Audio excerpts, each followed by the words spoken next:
And high speed is definitely going to be awesome on this fan. It's going to be awesome because of this. So you're about to find out. Here we go.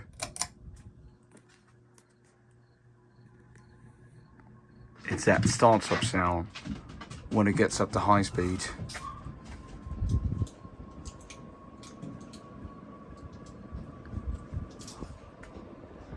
I'd say this fan definitely is the shit right there.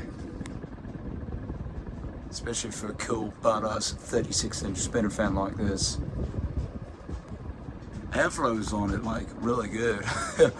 I'm like, holy shit, this is really good. There's top shots. The fan. I'm gonna turn it off so everybody out there can hear the badass startup sound on it. I wanna stop her. Now she's ready to rock and roll. So here we go.